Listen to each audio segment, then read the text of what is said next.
Hello students, good evening to all of you. So यार मैं यहाँ एक प्रॉब्लम सॉल्व करने जा रहा हूँ जो कि जे 2010 के पेपर में पूछा गया था from the laws of motion. So we have a string of negligible mass going over a clamped pulley of mass small M. Pulley का मास स्मॉल एम दे के रखा है। Supports a block of mass capital M है shown in the figure. The force on the pulley by the clamp is. तो हमसे पूछा जा रहा है कि क्लैम्प जो है वो पुली पे कितना जो है फोर्स एक्सर्ट कर रहा है। तो अगर हम स्टूडेंट्स इस पुली का जो है फ्री बॉडी डायग्राम बनाते हैं तो पुली पे कुछ फोर्सेस कुछ इस तरह से लग रही हैं। लाइक ये जो मास है डेफिनेटली इसका वेट जो है इस तरह से एक्ट करेगा तो स्ट्रिंग में जो रहेगा टेंशन रहेगा। सिमिलरली स्ट्रिंग यहाँ पर भी बंधा है सो यहाँ पर भी जो है टेंशन एक्सर्ट होगा। तो अगर मैं इस पुली का फ्री बॉडी बनाता हूँ तो वो कुछ इस तरह से बनेगा। यहाँ पर like in the downward direction this is mg and similarly यहाँ पर भी वो टेंशन है so that is also equal to mg। This is a same single string है यहाँ से यहाँ तक। So this is mg, this is also capital mg। तो दो फोर्सेस तो हमारे इस पुली पे ये हो गए। एंड पुली का जो है मास क्वेश्चन में स्मॉल m दे के रखा है तो ऑब्वियसली पुली का जो खुद का वेट है दैट इज स्मॉल mg, वो भी एक्ट करेगा डाउनवर्ड डायरेक्शन में।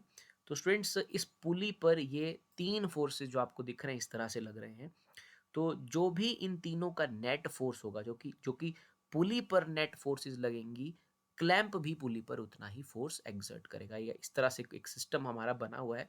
इट मीन्स दैट जो फोर्सेस पुली पर इन मासेस ने एक्सर्ट किया है, इस एम जी ने, इस कैपिटल एम जी मीन्स इस कैपिटल एम की वजह से जो भी टेंशन बना है और इसका खुद का भी जो वेट है, तो जितना नेट इन सभी फोर्सेस का बनेगा उतना ही force on the pulley by the clamp रहेगा। तो हम इन सभी का नेट निकालेंगे, वही force on the pulley by the clamp रहेगा। दोनों फोर्सेस नीचे की तरफ है, सेम डायरेक्शन में है और इस ऊपर वाले mg के साथ ऑब्वियसली जो एंगल है वो 90 डिग्री है। सो will simply calculate the F resultant. तो जो एफ रिजल्टेंट बनेगा स्टूडेंट्स वो कुछ इस तरह से बनेगा।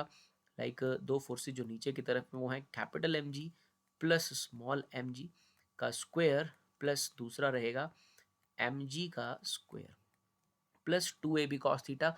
But theta is 90 so cos 90 zero, तो उसे लेने की जरूरत नहीं है। यहाँ पर आप जी को कॉमन ले सकते हैं तो आप जी को कॉमन ले लेंगे तो रूट के बाहर वो स्क्वायर है ऑब्वियसली बाहर आने पर जो है आप उसे राइट कर सकते हो। So it is like it is एक फोर्स ये हो गया हमारा, एक फोर्स ये हो गया students. So will simply write it as like M plus small M का स्क्वायर प्लस कैपिटल एम का स्क्वायर। सो इस तरह से हम इसे राइट कर सकते हैं।